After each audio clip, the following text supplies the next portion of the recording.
Belum ada orang nih, Mas.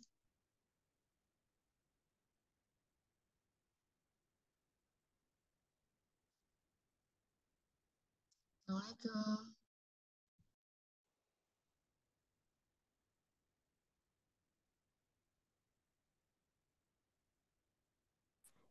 Belum ada orang nih, Mas.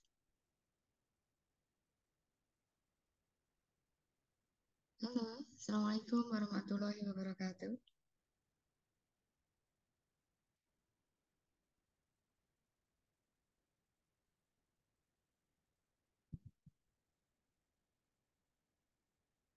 Assalamualaikum.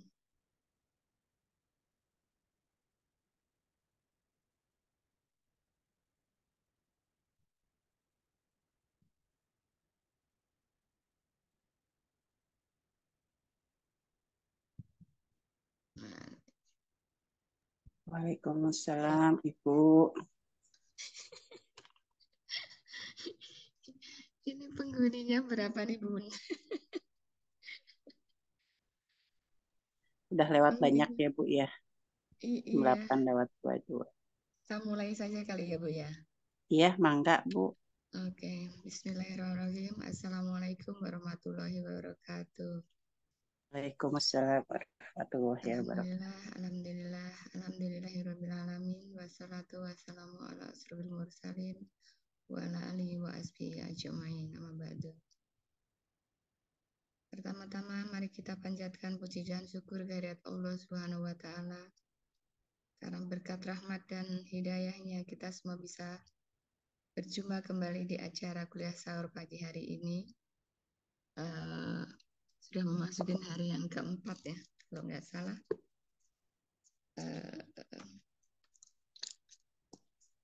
Dan tak lupa saya sampaikan salawat dan salam kepada junjungan kita Nabi besar Muhammad SAW.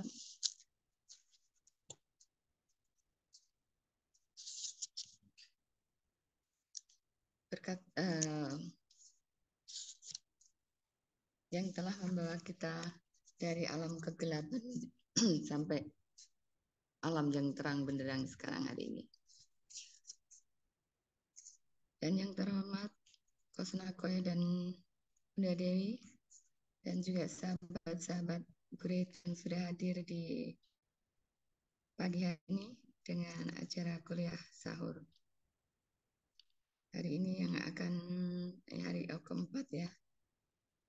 Dengan tema puasa adalah latihan menanggung derita sementara.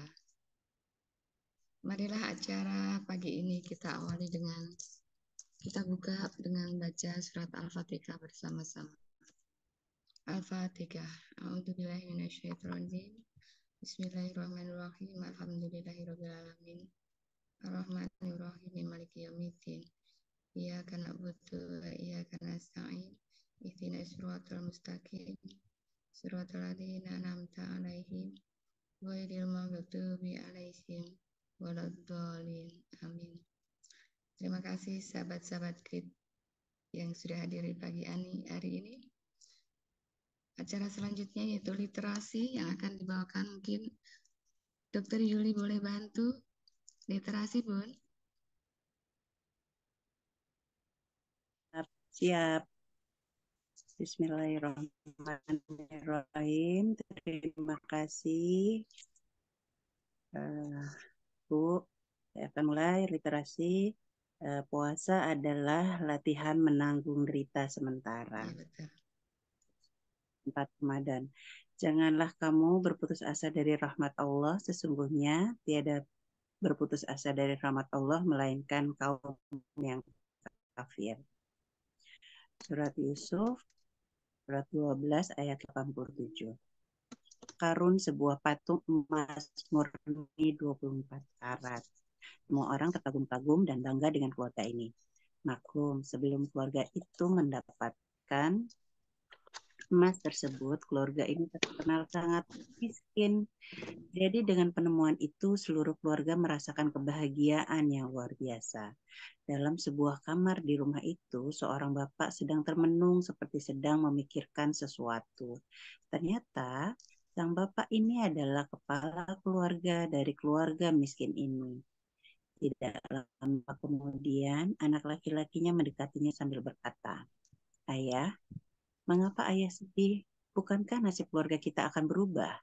Lihatlah patung emas yang telah ayah temukan buat kita." Sang ayah menatap anaknya. Ayah sedang memikirkan di mana 11 patung emas yang lainnya, katanya sambil masih tetap terlihat bingung.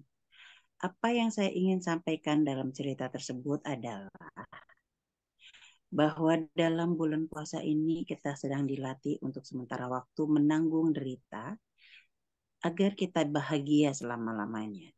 Kecenderungan manusia adalah dan ingin cepat sukses. Kecenderungan buruk inilah sumber derita karena fitrah manusia adalah makhluk yang bahagia dan penuh kebaikan. Dosa menurut saya adalah apa saja yang dalam jangka pendek membawa kesenangan, akan tetapi dalam jangka panjang mengakibatkan kesengsaraan. Korupsi misalnya, dalam jangka pendek membuat kita cepat kaya, namun setelahnya pintu penjara terbuka menunggu Anda. Pemakaian narkoba tampaknya sudah menggejala dalam pergaulan remaja. Narkoba membuat kita merasa nyaman sesaat, tapi menderita selama-lamanya. Itulah yang disebut dosa. Berbeda dari nilai luhur dalam ajaran Nabi, ajaran dalam Al-Quran yang menganjurkan kita untuk lebih baik menderita sementara, tapi nantinya kita bahagia untuk selama-lamanya.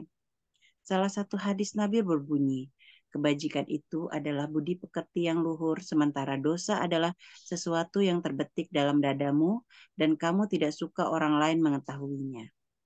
Jika dosa terus bertumpuk dalam hati, lama-kelamaan nurani kita berubah menjadi zulmani. Hati yang terang menjadi gelap gulita. Pada saat hati kita gelap, pikiran kita menjadi negatif. Ucapan kita cenderung menyakiti orang lain. Perilaku kita sangat kasar. Kita tidak mendapatkan momentum sama sekali. Dalam Al-Quran, orang-orang yang menjadi zulmani hatinya akan terkunci sehingga tidak bisa lagi mendengar seruan kebenaran sejati. Lihatlah bagaimana peringatan Tuhan dalam surat Al-Baqarah ayat 6-7. Sesungguhnya orang-orang kafir sama saja bagi mereka. Kamu beri peringatan atau tidak kamu beri peringatan, mereka tidak akan beriman. Allah telah mengunci mati hati dan pendengaran mereka dan penglihatan mereka ditutup. Dan bagi mereka siksa yang amat pedih. Secara maknawi, orang-orang yang kafir adalah mereka yang tidak mendapat cahaya ilahi, sehingga mereka lebih mendengarkan baik suara negatif yang datang dari dalam diri mereka sendiri maupun ajakan setan. Kata kafir sendiri berasal dari kata kafaro, artinya tertutup. Orang-orang yang hatinya telah tertutup tidak lagi mencari kebenaran sejati. Mereka hanya mengejar pembenaran. Jika kita hanya mengejar pembenaran, akan tiba masanya kita lelah dan putus asa. Sebaliknya, jika yang kita kejar adalah kebenaran, kita akan sukses, baik dalam perjalanan ataupun kelak pada saat akhir tujuan kita. Sikap putus asa dan mudah menyerah adalah ciri orang yang tertutup atau tidak mendapatkan cahaya ilahi. Mari kita lihat bagaimana negara-negara maju seperti Amerika, Jepang, dan Norwegia justru menjadi negara yang masyarakatnya paling banyak melakukan bunuh diri. Sepertinya ada ketidakharmonisan antara apa yang diciptakan modernitas dengan manusianya sendiri. Manusia modern yang gagal memiliki karakter yang bertolak belakang. Kendaraan yang ia pakai adalah Mercedes-Benz terbaru. Namun, hatinya masih terasa naik bajai. Makanannya serba cepat dan siap saji. Namun, jiwanya seperti kerupuk dan oncom. Alat komunikasinya sangat canggih dan terbaru. Namun, mentalnya masih seperti anak bayi yang baru belajar bicara. Pengalaman beragam. Namun, ia sendiri belum menemukan satu petunjuk untuk menemukan kebahagiaan dunia dan akhirat. Dalam training, saya sering mengajak peserta berdoa. Ya Allah, Ya Rahman, Ya Rahim, jernihkanlah pandangan pikiranku agar aku bisa melihat kebenaran, bukan pembenaran. Ya Allah, Ya Rahman, Ya Rahim, jernihkanlah pandangan hatiku agar aku bisa melihat kebenaran, bukan pembenaran. Ya Allah, Ya Rahman, Ya Rahim, jernihkanlah pandangan jiwaku agar aku bisa melihat kebenaran, bukan pembenaran. Dalam puasa Ramadan kali ini, semoga yang kita cari bukan lagi pembenaran dari apa yang telah kita lakukan, namun sebuah kebenaran sejati. Kebenaran ibarat permata, meski terkadang ia tertutupi kotoran yang berbau menyengat, namun ketika ia sudah dibersihkan kembali, ia akan kembali seperti fitrahnya. Benar adalah benar, tidak ada kesalahan menamakan kebenaran. Jika jalanmu adalah benar, sekali lagi, bukan pembenaran, janganlah takut dan putus asa seperti janji Allah dalam Al-Quran. Sesungguhnya orang-orang yang mengatakan Tuhan kami adalah Allah, kemudian mereka meneguhkan pendirian mereka, maka malaikat akan turun kepada mereka seraya mereka berkata, janganlah kamu merasa takut dan merasa sedih, dan gembiralah karena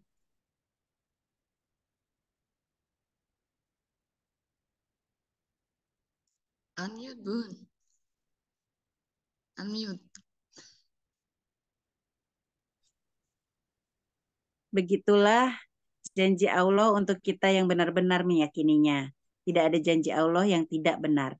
Oleh sebab itu, berbahagialah mereka yang selalu istiqomah dalam beragama, sehingga hatinya jauh dari fear, ketakutan, dan kecemasan. Hari ini, renungkanlah, bertafakurlah dengan ayat Al-Quran dalam surat Fussilat ayat 30 di atas. Maknai kalimat per kalimat. Jika Anda sering cemas dan ragu, bisa jadi Allah hanya dalam persepsi Anda, belum dalam keyakinan Anda yang terdalam. Hari keempat Ramadan ini hendaknya menjadi latihan bagi kita untuk mampu mengendalikan diri, menahan keserakahan agar dapat menjadi manusia di atas rata-rata, yakni manusia yang mampu menahan kenikmatan sesaat untuk kenikmatan yang lebih abadi, surga, tempat kita kelak akan kembali. Wallahu alam. Terima kasih Ibu. Sampun. Terima kasih Bu Dr. Juli atas literasinya. Acara selanjutnya kita lanjutkan langsung saja karena kau sudah hadir, yaitu kuliah subuh dengan tema puasa adalah latihan menanggung derita sementara. Silakan Coach. Baik, Assalamualaikum warahmatullahi wabarakatuh. Waalaikumsalam warahmatullahi Alhamdulillah wa syukurillah wa wabarakatuh. ni'matillah. La hawla wa la quwata illa billah. Qala Allah Ta'ala fi kitabihil karim. A'udzu billahi minasyaitonir rajim. Innal ladzina qalu rabbuna Allah summa istaqamu tatanazzalu alaihimul malaikatu alla takhafu wa la tahzanu wa absiru bil jannah allati kuntum tu'adun. Sadaqallahul karim, sadaqallahul adim. Wa ja'alnakum wa iyyakum minasyakirin wal mukhlasin. Warhamna birahmatikal adim. Wa adkhilna wa iyyakum ilal jannatin na'im. Pertama dan utama, saya mengucapkan rasa syukur kepada Allah pada puasa keempat ini. Kita masih diberikan sehat walafiat, sehat badan dan juga sehat hatinya ya. Sehingga apa yang tadi Dokter Yuli sampaikan, kita masih memiliki nurani, hati yang penuh cahaya, dan masih mampu bisa memilih mana yang benar dan mana yang salah. Beruntunglah orang-orang yang masih mampu mendengarkan suara hatinya,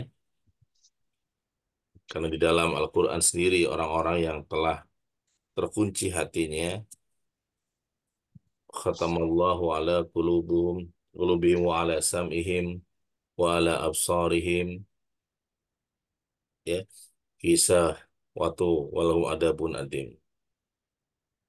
Jadi orang-orang yang kemudian tertutup pintunya, hatinya dikunci oleh Allah, khatamallahu ala qulubihim, dikunci semua hati mereka. Kemudian juga penglihatan mereka. Dan kemudian juga pendengaran mereka. Sehingga nggak bisa melihat apa yang ada di depan apa yang disaksikan dalam kehidupan sosial mereka, dan ini menjadi sebuah kabar buruk ya Bu Atik. Bagi matinya sang jiwa yang akhirnya tidak bisa menggunakan akal pikirannya. Ketika seseorang dalam posisi seperti itu, maka sebenarnya itulah kerugian atau kemunduran bagi diri dia sebagai manusia. Katamallahu ala qulubihim tadi, Allah mengunci hati mereka. Dikunci hatinya. Pada zaman Rasulullah juga banyak orang-orang yang sebenarnya melihat tanda-tanda Rasul. Orang-orang yang kemudian melihat bagaimana Rasul disebut sebagai Al-Amin atau orang yang dipercaya, ya. Tetapi ketika hati mereka dikunci, malah menuduh bahwa Rasul itu adalah seorang penyihir karena terkunci hatinya. Wa ala sam'ihim, telinganya sih ada, tapi terkunci telinganya. Sehingga yang masuk adalah suara-suara yang menggelisahkannya. Bukan suara-suara yang membuat dia begitu tenang. Wa ala absarihim ghisyawatu. Absar ya, penglihatan. Bukan hanya mata, tapi penglihatan. Yang kemudian disebut dengan pengetahuan. Jadi penglihatan mereka kemudian juga ditutup. Ghisyawatu walahum adabun adim. Ditutup, disumbat, dan siksa yang sangat berat yang mereka akan dapatkan.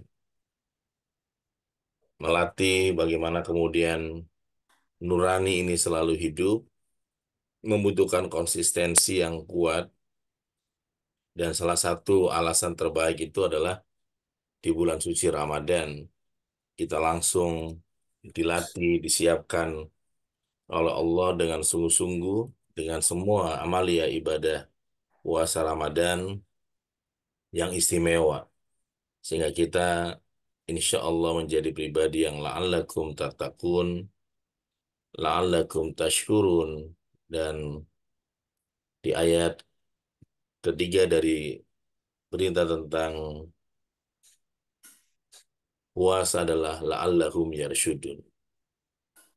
Jadi kunci atau patokan pondasinya adalah takwa. Orang kalau sudah takwa, maka dia bisa bersyukur.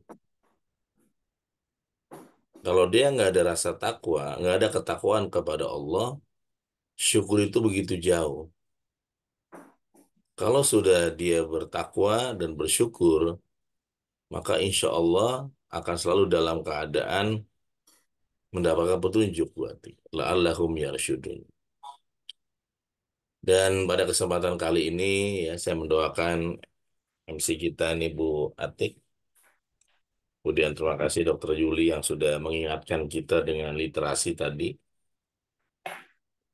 Kemudian juga ada nih, ada orang yang pertama kali masuk dari Hong Kong ini kayaknya jam 3 kurang sudah standby buat Atik ya. Mbak Etik ya. Kemudian juga ini lagi sambil paralel ya. Bunda Dewi juga sambil masak kayaknya itu. Izin coach ya sambil paralel. Iya ya Nin. Saya selalu Bu Darti di Hong Kong, Mbak Bu Evi, Mbak Pipit di mana di Yogyakarta ya. Bukunya sudah sampai ya, Mbak Pipit, Mbak Selamat ya, yang sudah banyak tercapai target-target yang beliau rencanakan ya. Mas Hasan, Bu Ervi ya, kemudian Ibu atau Bapak ya, Bu Sahura ya kali ya, Bu Atik ya. Karena wajah jadi tutup, jadi kita belum paham nih ya. Sehat selalu teman-teman, sahabat-sahabat yang great ya. Bu Ervi juga ini Bu Atik di umroh kesadaran ini beliau. Jadi nantinya insya Allah ya, kalau teman-teman nanti berencana diniatkan berangkat umroh atau haji furoda ya, nanti bisa konsultasi dulu di Nakoi Umroh bersama dengan Bu Ervi. Bisa ke Nakoi Center langsung atau lewat WhatsApp ya.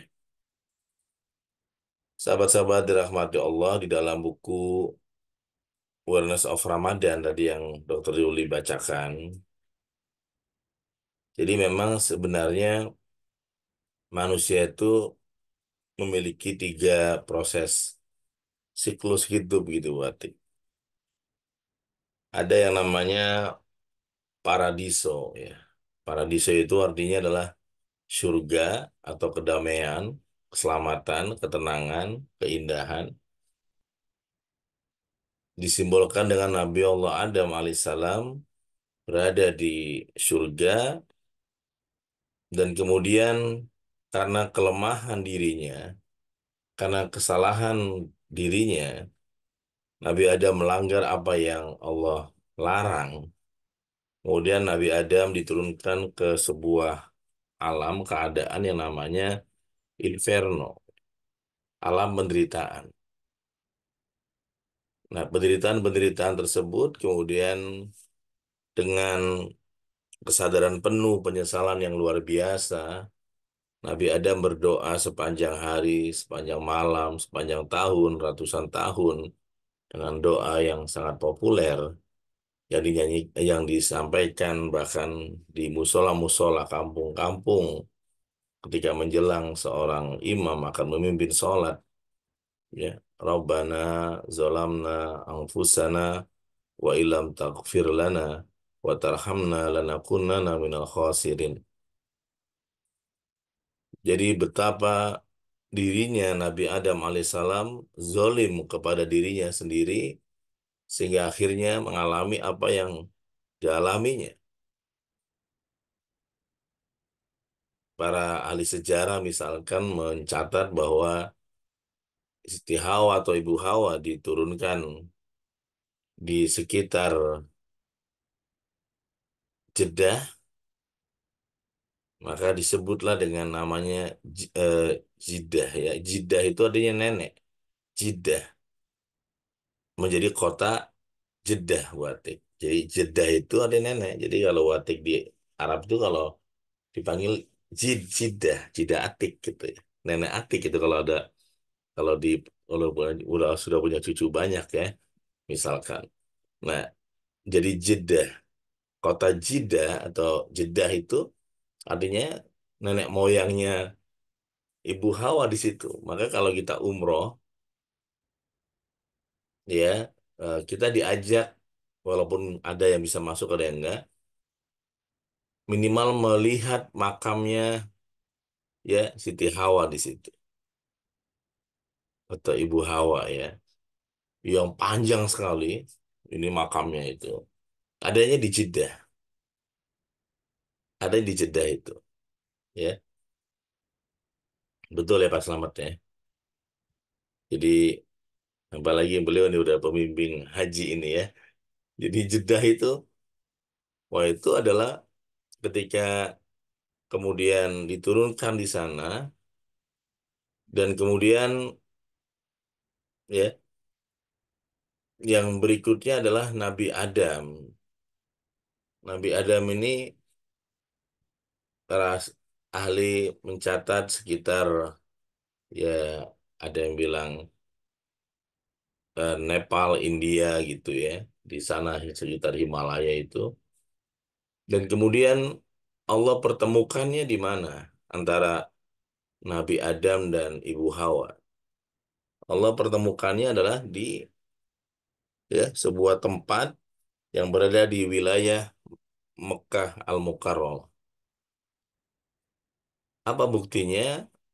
Yang kemudian disebut sebagai Gunung Cinta ya atau Jabal Rahmah. Jadi ketika kemudian umroh atau haji dan banyak kaum muslimin yang datang ke gunung, namanya gunung itu bahasa Arab Jabal, rahmah itu cinta. Jadi Allah membuat momentum yang namanya pertemuan antara Nabi Adam dan istrinya di tempat itulah disebut Gunung Cinta. Nah, ini yang kadang-kadang juga ditiru ya Bu Atik di kampung-kampung di Jawa kadang-kadang ada pohon, ada di bukit, ada ditulis gambar love ya antara nama siapa dan nama siapa ya. Katanya seperti nenek moyangnya adalah ya Adam dan Hawa gitu. Jadi Allah itu memang membuat momentum sebagai ya pengingat kepada kita semua. Oh, ketika nanti pada saat kita umroh itu ya atau haji itu ya tempat salah satu yang akan dikunjungi oleh para jamaah adalah salah satunya tadi Jeddah, Jeddah karena itu Jeddah dari nenek artinya Ibu Hawa. Satu lagi adalah satu lagi adalah tadi Jabal Rahmah yang ada di wilayah Mekah. Nah itu sahabat-sahabat yang great, teman-teman hebat. Jadi penyesalan atau penderitaan itu memang manusialah yang menciptakan sendiri. Dan Allah kemudian membuka pintu maafnya untuk Nabi Allah Adam alaihissalam dengan dipertemukannya Nabi Adam dan istrinya. Dan kemudian sahabat-sahabat yang great, Nabi Adam memasuki yang namanya purgatorio ya, atau tazkiyatun nafas, penyucian jiwa. Agar apa? Agar manusia itu kembali kepada paradiso gitu, kebahagiaan. Jadi memang manusia itu adalah makhluk yang dari awal tersettingnya adalah makhluk yang bahagia gitu. Makhluk yang sangat bahagia. Kalau kemudian hidup kita tidak bahagia, kita yang menciptakan sendiri. Kita yang kemudian melanggarnya atau mungkin ya melawan hukum alam tersebut, melawan aturan-aturan yang Allah telah berikan, dan akhirnya kita dalam penderitaan yang tidak ada akhir. Karena Allah sayang kepada kita, Bu Atik, maka diberikanlah satu sesi yang namanya Tazkiyatun Nafas. Tazkiyatun Nafas ini yang kemudian momentum tersebut adalah bulan suci Ramadan. Jadi Ramadan yang karim ini adalah bentuk kasih sayang Allah agar kita kembali ke paradiso, paradise atau surga. Agar hidup kita bisa kembali dalam posisi bahagia. Maka kata Rasulullah seandainya ya umatku tahu tentang manfaat, faedah, keistimewaan bulan suci Ramadan, maka dipastikan umatku akan meminta setiap bulan adalah bulan Ramadan. Karena itu bulan yang sangat istimewa ya, bulan yang banyak sekali keberkahannya, banyak sekali titik balik buat kita semua yang insya Allah mau belajar terus menjadi pribadi di atas rata-rata. Nah, di Nako Center sendiri misalkan kegiatan-kegiatan kita sangat banyak kan termasuk ya hari ini kegiatan kita ya ada pengajian, ada kuliah sahur, ada takjil, ada kultum ya yang teman-teman isi, ada juga eh, santunan ya, ada juga Ramadan Camp dan masih banyak dan masih banyak. Kita harus menyibukkan diri kita dengan kegiatan Ramadan. Nggak boleh kalah dengan kegiatan 17-an gitu Watik ya. 17-an itu disambut dengan begitu luar biasa ya. Kita harus juga ya. Kemarin saya dengan Mas Hasan itu saya diundang mengisi acara di mana di Masjid Sunda Kelapa. Masjid Sunda Kelapa daerah Menteng lah di sana. Memang kalau Ramadan saya dapat jadwal di situ ya, minimal sekali, tapi juga sering beberapa kali untuk acara-acara yang pengajian tambahan, kadang-kadang ada kuliah duha, khutbah Jumat, dan sebagainya. Nah, kebetulan tema yang dikasih itu saya kemarin mengenai ukhuwah Islamiyah. Salah satu salah satu ya, salah satu kebahagiaan kita di bulan Ramadan ini ya salah satunya adalah kita syukuri kita punya ukhuwah Islamiyah. Allah berfirman misalkan bahwa innamal mu'minuna ikhwatun. Semua ya sesungguhnya orang-orang mukmin itu adalah saudara, ikhwan, ya, memiliki persaudaraan. Persaudaraan itu kan artinya kita punya namanya persamaan ya. Banyak persamaan. Kata kuncinya adalah sama.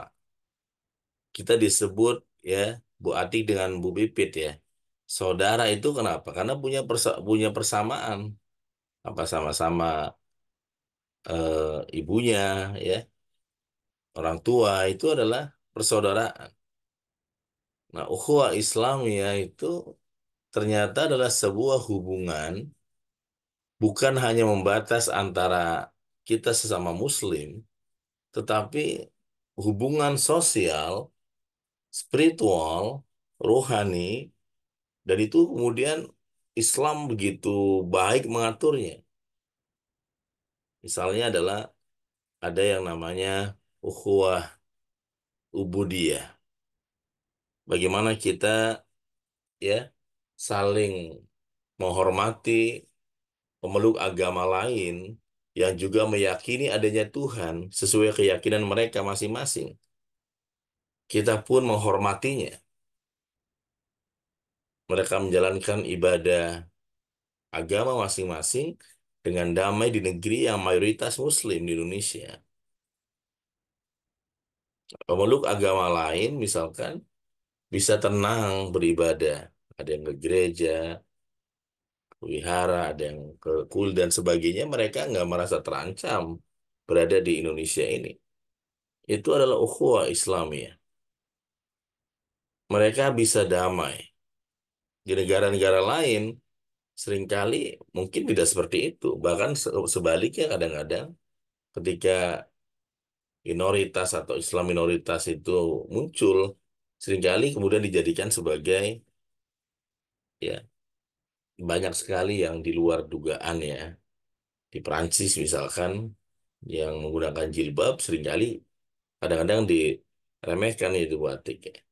Mungkin di negara lain dan sebagainya. Di sini ukhuwah Islam ya kita kepada yang beda agama ya diatur bahkan kemudian kita diminta menghormatinya. Rasul pun memiliki contoh yang jelas tentang itu. Kemudian ada ukhuwah yang namanya ukhuwah ya insaniyah. Ukhuwah ini lebih luas lagi Bu Atik. Ukhuwah yang sifatnya adalah humanity, kemanusiaan. Bagaimana kita memiliki persamaan dengan orang Brunei, dengan orang Malaysia, dengan orang Eropa, dengan orang ya semuanya itu sebagai apa? Sama-sama insan, sama-sama manusia. Ya wajahnya, bentuknya, modelnya beda, tapi kan sama ya. Ada telinga, ada mata dan sebagainya. Tetapi yang kemudian kita harus satu titik itu adalah sama-sama disebut oleh Al-Quran Bani Adam. Jadi sama-sama anak keturunan Nabi Adam ya. Maka kita juga diatur oleh Islam bagaimana kita memiliki hubungan persaudaraan dengan sesama-sama manusia. Kemudian ada juga ukhuwah watoniyah, sebuah hubungan bagaimana kita persaudaraan, brotherhood ini dengan sesama anak bangsa. Yang kemudian istilahnya kata-kata saudara itu kan diambil dari seudara Bu Atik. Jadi saudara-saudara itu ya kalau Bung Karno bilang saudara-saudara itu sebenarnya seudara. Jadi selama kita masih udaranya sama, hormatilah. Ya, kita sama-sama menghirup udara yang sama, sama-sama di Indonesia, kita menghormati orang yang menghirup udara yang sama itu seudara, saudara, jadi seudara. Dan yang tentu saja penting adalah ukhuwah ya Islamiyah fid dinil Islam. Ukhuwah sesama pemeluk agama Islam. Jadi sahabat-sahabat yang great, teman-teman hebat, di bulan suci Ramadan ini maka kita dilatih oleh Allah bagaimana menahan penderitaan sementara ya. Dan kita merasakan bagaimana surga melalui Ramadan. Contohnya apa buat Tik ya? Kalau kita nggak puasa, minum air mungkin 1 galon juga biasa aja kan buat Tik. Tapi kalau puasa, air putih yang tadinya kayak kurang berharga ketika bulan Ramadan, ketika kita berbuka, itu air putih menjadi nikmatnya luar biasa. Kemarin saya masih di jalan, saya maghribnya itu dengan Mas Hasan mampir ke masjid, sholat maghrib masjid, dan habis sholat itu dibagikan nasi kotak. Itu nasi kotak itu rasanya nikmatnya luar biasa. Merasa nikmat itu kan surga. Surga di makanan itu ya pada saat kita bisa menikmatinya. Ketika nggak puasa, makan itu ya karena kebutuhan sebatas ya itu saja. Tapi ketika puasa, seperti yang Rasulullah sampaikan bahwa ada 2 kebahagiaan orang berpuasa. Pertama adalah ketika menjelang berbuka, yang kedua ketika ya bertemu dengan Allah. Jadi selama kita memang masih memiliki badan ini, mau dia pejabat, mau dia artis, mau dia orang miskin, mau dia orang kaya atau super kaya, ketika berbuka puasa pasti wajahnya apa? Bahagia. Di Malaysia ya sama betul nggak berarti? Ketika buka puasa itu ya pasti bahagia, seneng ya, aura kasih itu. Yang diminum air putih aja nikmatnya luar biasa. Setuju ya? Jadi air putih aja nikmat sekali. Karena kita menahan ya tadi ya ada penderitaan sementara ini. Ya, maka anak-anak yatim, orang-orang yang susah, duafa, yang mengalami seperti itu tuh, nah kita diminta mengalami penderitaan sementara itu. Orang-orang yang mungkin kayak dengan saya hampir sama dulu, yang mau makan juga nggak ada uang, akhirnya memilih puasa. Dan ketika minum itu air putih pun rasanya kayak ada gulanya gitu. Rasanya kayak manis gitu. Karena kita dalam posisi yang sangat tidak ada apa-apa gitu. Nah, pada saat kita puasa Ramadan, kita jadi berlatih dan menemukan tadi yang Bu Dr. Lili bacakan, ya, puasa adalah latihan kita untuk penderitaan sementara, untuk menikmati kehidupan yang sangat baik di waktu yang akan datang. Jadi beruntunglah kita semua teman, sehingga insya Allah dengan puasa Ramadan ini, Allah akan jauhkan kita dari orang-orang yang kemudian tertutup oleh ya, apa yang tadi Al-Quran sampaikan, khatamallahu ala qulubihim wa ala sam'ihim wa ala absarihim ghishawatu wa lahum adzabun azim. Allah akan membuka ya hati kita yang terkunci dengan apa? Ramadan. Allah akan membuka telinga kita yang terkunci dengan apa? Ramadan. Allah akan membuka mata kita yang terkunci dengan Ramadan. Walahum adzabun adim ya. Dan itu siksa yang sangat berat ya ketika semuanya terkunci. Demikian sahabat-sahabat yang great ya, teman-teman yang luar biasa Bu Atik.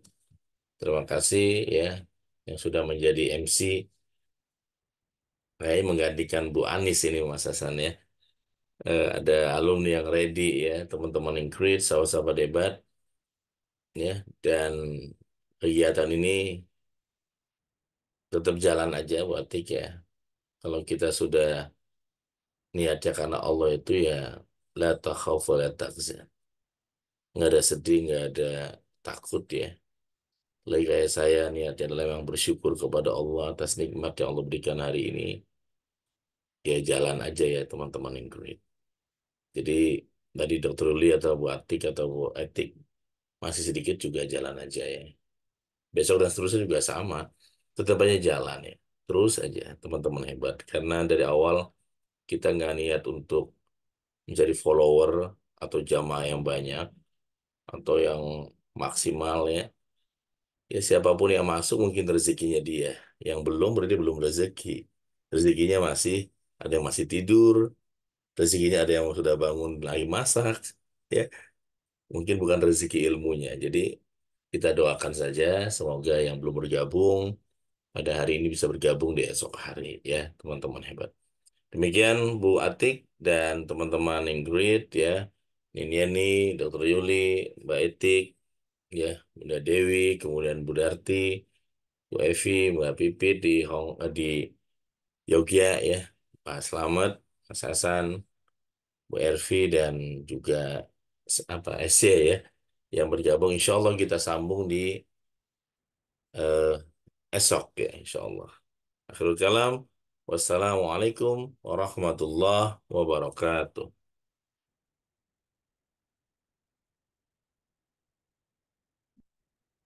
Silakan Bu, tutup Bu.